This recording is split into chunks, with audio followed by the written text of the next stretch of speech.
মাযহাবের ইমাম ইমামে আযম আবু হানিফা রাহমাতুল্লাহ আলাইহি খাঁটি আমল দেখেন। ইমামে আযম আল্লাহ যাকে 70 বছর হায়াত দিয়েছিলেন, ইমামে আযম আবু হানিফা রাহমাতুল্লাহ আলাইহি 70 বছরের ভিতরে 55 বার হজ করেছিলেন। ইমামে আযম আবু হানিফা রাহমাতুল্লাহ আলাইহি প্রতিদিন 5 ওয়াক্ত নামাজ ছাড়াও এশার নামাজের পরে 2 রাকাত করে নামাজের নিয়াত করতেন, আর ওই 2 রাকাত নামাজে একবার করে আল্লাহ পাকের কোরআন শরীফ খতম করে দিতেন। একটু মহব্বতে বলা যায় 2 রাকাত নামাজে। আমি বলে দিলাম, আপনারাও তো সুবহানাল্লাহ বলে দিলেন। 1 মিনিটের সময় লেগেছে, পুরো একদম ফিনিশ করে দিয়েছি। 2 রাকাত নামাজে 1 খতম কোরআন পড়া মানে কি 4 দিকেরই কথা মনে করছেন নাকি? পেশাব পায়খানা বাদ দিয়ে, 1 বৈঠকে খাওয়া দাওয়া বাদ দিয়ে 1 বৈঠকে 1 খতম কোরআন পড়তে গেলে 6 থেকে 8 ঘন্টা সময় লাগে।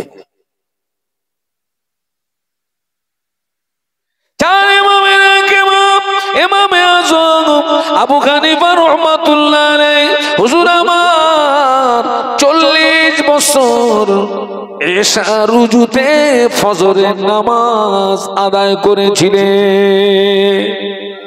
একটু মহব্বতে বলা গেল না? 40 বছর কোন উজুতে কিসের নামাজ?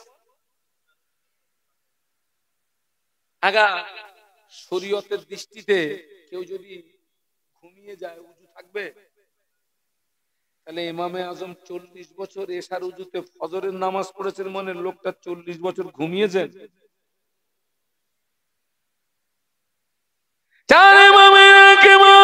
ইমামে আযম আবু হানিফা রাহমাতুল্লাহ আলাইহি ভক্ত মুরিদদেরকে ডেকে একটা ওসিয়ত করলেন, একটা জায়গা দেখিয়ে দিয়ে বললেন, বাবা আমার ইন্তেকালের পরে এই জায়গাটায় আমায় কবর দিবি বাবা, এই জায়গাটায় আমায় দাফন দিবি বাবা, এই জায়গাটায় আমায় কবর দিবি বাবা, এই জায়গাটায় আমায় দাফন দিবি বাবা। ইমামে আযম আবু হানিফা রাহমাতুল্লাহ আলাইহি নিজের কবরের পাশে দাঁড়িয়ে 1000 বার নয়, 2000 বার নয়, ইমামে আযম আবু হানিফা রাহমাতুল্লাহ আলাইহি 7000 বার আল্লাহ পাকের কোরআন শরীফ খতম করেছিলেন।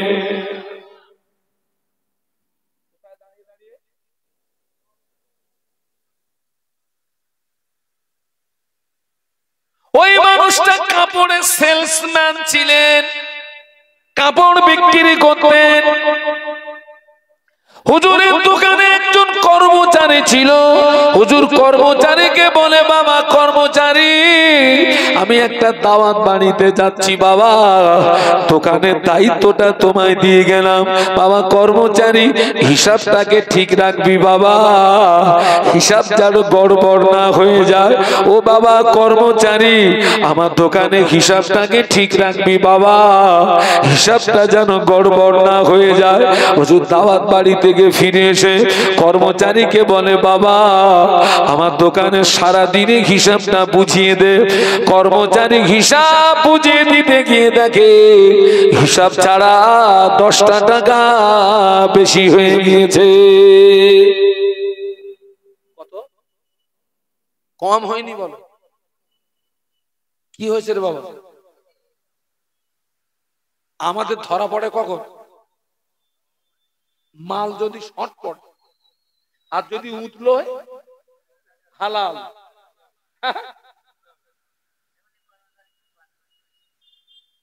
ইমামে আযম কচি বাচ্চার মতো কাঁদছে। আমার দিকে তাকান। ইমামে আযম আবু হানিফা রাহমাতুল্লাহ আলাইহি কচি বাচ্চার মতো রোনাজারি করে।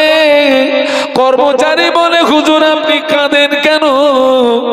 আমি তো কান্নার মতো কোনো কথা বলি না, আমি তো বলেছি 10টা টাকা বেশি হয়ে গেছে। হুজুর আপনি কাঁদেন কেন? ইমামে আজম বলে, বাবা ওই 10টা টাকা আমার জন্য হারাম, ওই 10টা টাকা আমার জন্য হারাম। কিয়ামতের ময়দানে আল্লাহ যদি আমাকে ডেকে বলে, ইমামে আজম ওই 10টা টাকা তোর জন্য হারাম টাকা ছিল, ওই হারাম টাকা ভক্ষণ করার কারণে তোর জীবনের আমলগুলো বরবাদ হয়ে গিয়েছে, তুই আমার জাহান্নামায় চলে যা। বাবা কর্মচারী, জাহান্নামার কথা মনে পড়ে গিয়েছে বাবা। ও কর্মচারী, আমার দোকানে ক্যাশ বাক্সে কত টাকা আছে?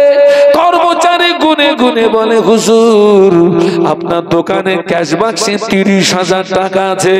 ইমামে আজমের জমানায় যদি 30,000 হয়, এই জমানায় কত কোটি হবে? ইমামে আজম আল্লাহর জাহান্নামার কথা মনে করে ওই 10টা টাকার হিসাবের গড়বড়ের জন্য 30,000 টাকা আল্লাহর হস্তে দান করে দিয়েছিলেন। আমার 30,000 যায় যা জাহান্নামার আযাব থেকে বাঁচি।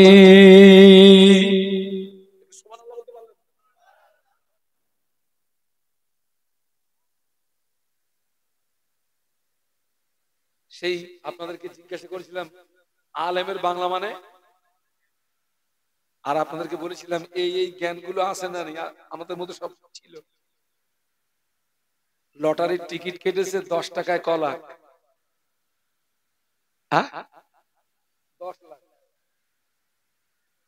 ও মাল হারাম না হালাল? কি দাম হারাম?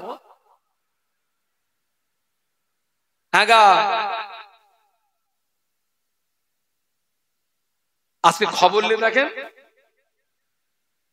এত বড় দাঁড়িয়ে টিকিট বিক্রি করতে, আমার মনে হচ্ছে এত বড় দাঁড়িয়ে টিকিট বিক্রি করতেছে। ইসলামের দুশমন, কোরআনের দুশমন, মুসলমানের নামের কলঙ্ক।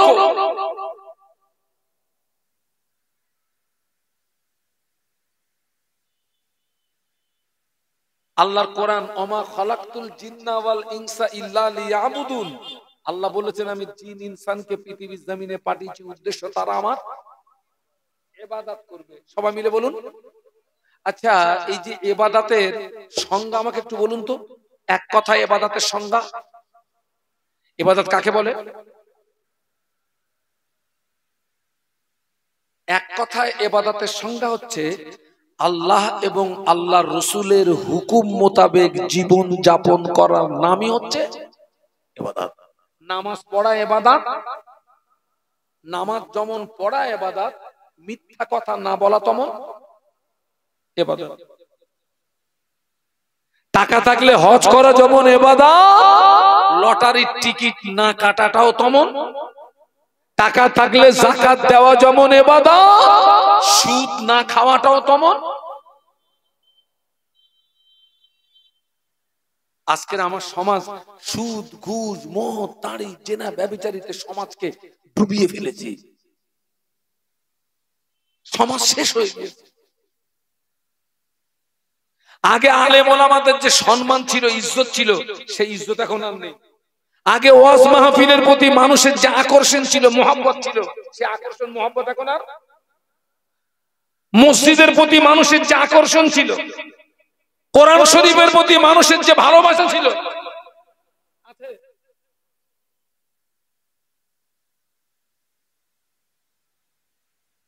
আগে হাফ কিলোমিটার দূরে যদি কারোর বাড়ি গোশ রান্না হতো, গোশের সেন্ট পাওয়া যেত, খুশবু পাওয়া যেত।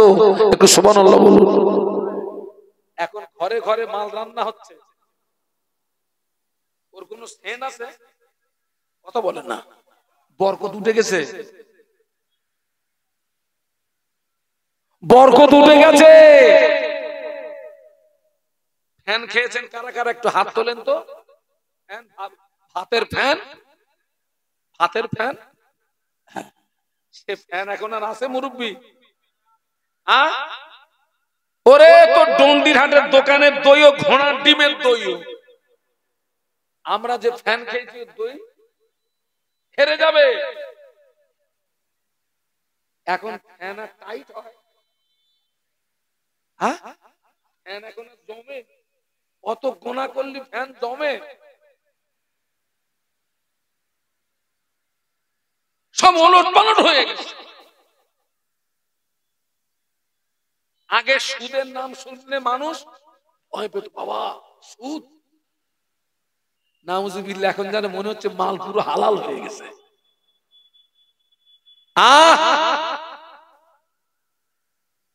একটা কথা বলছি, শুনে রেখে দেন। মসজিদের ইমাম, স্টেজের হুজুর, পীর সাহেব, দরবেশ সাহেব,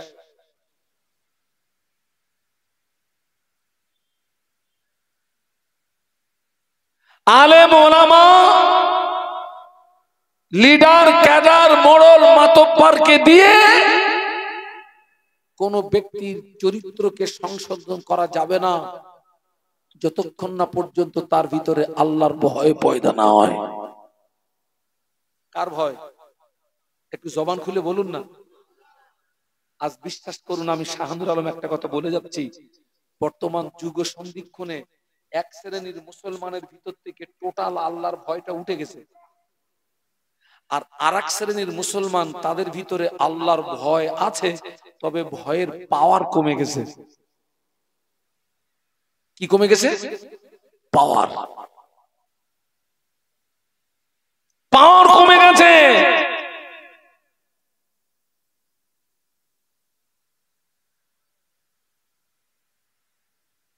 আল্লাহ আমাদের সকলকে খাতেমা বিল খায়র নসিব করুন, আল্লাহুম্মা আমিন। আমল কম হোক, সেই আমলটা যেন খাঁটি আমলের কত দাম। বনি ইসরাইল গোত্রের তিনজন ব্যক্তি আল্লাহর জমিনে সফরে বেরিয়েছেন, আল্লাহর জমিনে ভ্রমণে বেরিয়েছেন। প্রতিমধ্যে ঝড় বৃষ্টি তুফান শুরু হলো।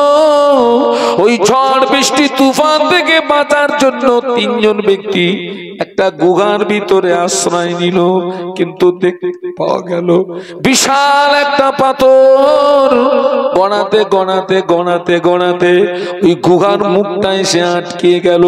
তিনজন ব্যক্তির জীবন যাওয়া ছাড়া কোনো রাস্তা নাই, মরণ ছাড়া কোনো গতি নাই। তিনজন ব্যক্তি গুহার ভিতরে পরামর্শ করে, এই কঠিন মুসিবত থেকে বাঁচতে গেলে একটা রাস্তা, আমাদের জীবনে যদি কোনো নেক আমল থাকে, ওই নেক আমলের ওসিলা দিয়ে দোয়া চাইলে আল্লাহ পাকের যদি দয়া হয়, গুহার মুখ থেকে পাথরটা সরে যাবে। তিনজন পরামর্শ করার পরে একজন বলছে, ভাই রে, আমার একটা নেক আমলের কথা মনে পড়ে গেছে, একটা খাঁটি আমলের কথা মনে পড়ে গেছে। হাত তুলেছেন, ও রব্বুল আলামিন, আল্লাহ পাক, আমি আমার চাচাতো বোনের সঙ্গে জেনা করার জন্য, চাচাতো বোনের সঙ্গে ব্যভিচার করার জন্য আমার চাচাতো বোনের জানু পর্যন্ত উঠে গিয়েছিলাম, আমার চাচাতো বোনে উরুদ পর্যন্ত উঠে গিয়েছিলাম। ওই রকম সময় আমার চাচাতো বোন আমার দিকে চেয়ে বলেছিল, আল্লাহকে ভয় করো, আল্লাহকে ভয় করো, আল্লাহকে ভয় করো। ও রব্বুল আলামিন, আল্লাহ পাক, আমার বোনের কথাটা আমার হৃদয়ে এমন ভাবে রেখাপাত করেছিল, আমি অন্যায় থেকে পিছিয়ে এসেছিলাম, আমি জেনা থেকে পিছিয়ে এসেছিলাম। ও রব্বুল আলামিন, আল্লাহ পাক, ওই আমলটা যদি তোমাকে রাজি করানোর জন্য করে থাকি, ওই আমলটা যদি তোমাকে খুশি করানোর জন্য করে থাকি, আজ বিপদে পড়েছি, মুসিবতে পড়েছি, গুহার মুখ থেকে পাথরটা সরিয়ে দাও। মোনাজাত করা শেষ, গুহার মুখ থেকে কিছুটা পাথর সরে গিয়েছে। একটু মহব্বতে বলুন না, ওটা কি আমল? কি আমল? ও চাচাতো বোনের সঙ্গে জেনা করার জন্য উরদ পর্যন্ত উঠে গেছে। এই যুবক ছেলেরা, ওই জায়গা থেকে পিছিয়ে আসা সহজ না কঠিন?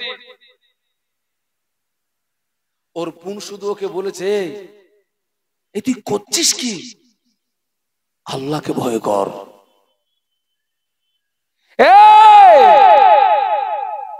আল্লাহকে ভয় কর, তুই করছিস কি? আল্লাহ আমার বোনের কথাটা আমার হৃদয়ে এমন ভাবে রেখাপাত করেছিল। আমি অন্যায় থেকে পিছিয়ে এসেছিল, আমি জেনা থেকে পিছিয়ে এসেছি, আজ বিপদে পড়ে গেছি, মুসিবতে পড়ে গেছি। আল্লাহ ওই খাঁটি আমলের ওসিলায় তুমি গুহার মুখ থেকে পাথরটা সরিয়ে দাও। মোনাজাত করা শেষ, গুহার মুখ থেকে কিছুটা পাথর সরে গিয়েছে। একটু জোরে বলুন, খাঁটি আমল। আল্লাহ না করুক আমরা যদি কোনোদিন গুহায় পড়ি, আমাদের যে আমল, আপনারা হাত তুলবেন তো পাথর পালাবে। শেষ কথা বলে যাচ্ছি, আমল কম হোক কি হোক, খাঁটি হোক। 2 রাকাত নামাজ পড়েন,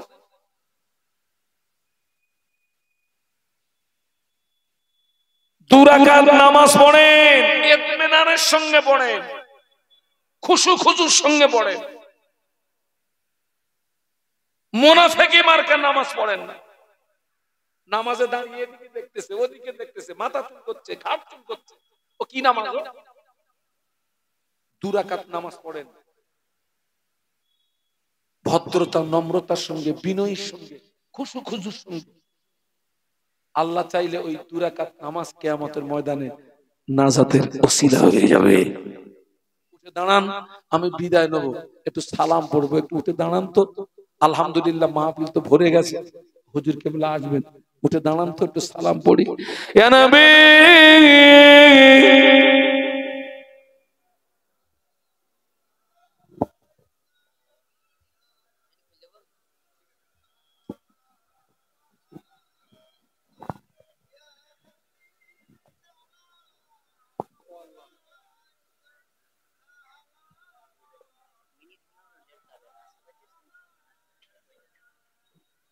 তালাল বাদরু আলাইনা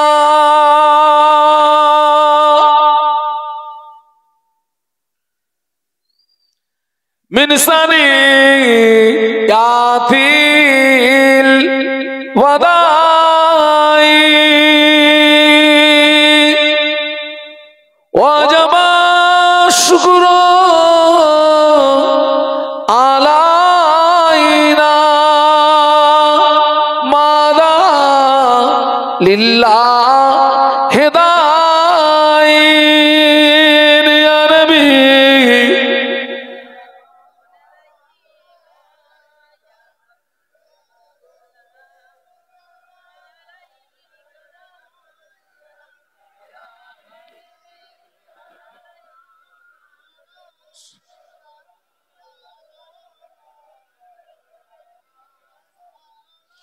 या नबी नामो प्यारा, या रसूल नामो प्यारा,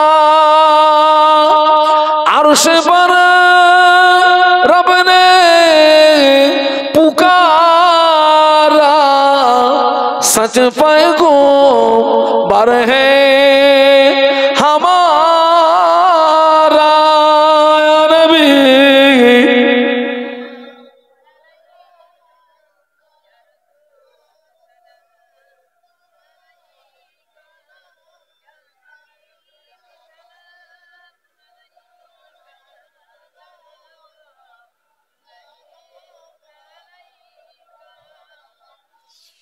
उड़िल अल्लाहर ओ बानी,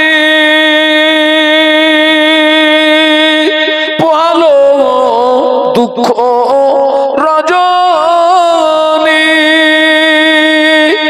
हইল জগৎ নুরানি, আমেনার নয়নের মনি।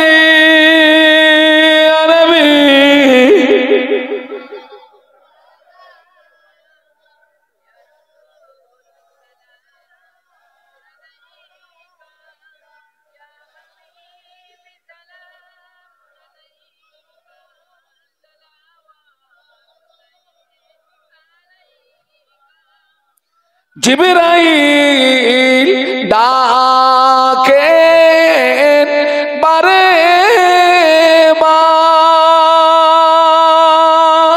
খুলে দাও আসমানের দুয়ার। এসেছে নবী দের সারদার, করিতে আল্লাহ রদিদার। ইয়া নবী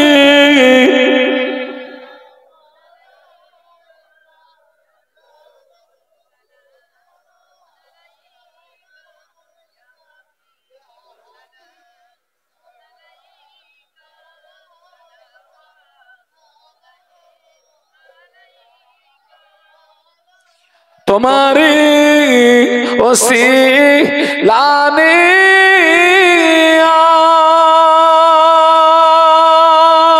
কাঁদিলেন আদম ও হইল মাবুদের দয়া, কবুল করিলেন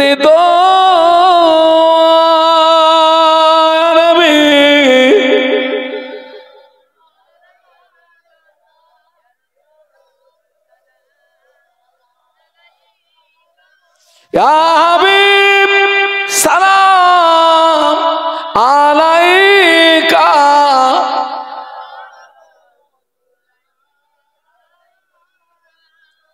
ইয়া রাব্বি সাল্লি ওয়া সাল্লিম দাইমান আবাদা আলা নবিয়িকা খায়রি খালকি কুল্লিহিম। বেজায় রব্বের দরুদ ও সালাম बरगुज़ीदा नबी पर अपने मुदम बलगलौला।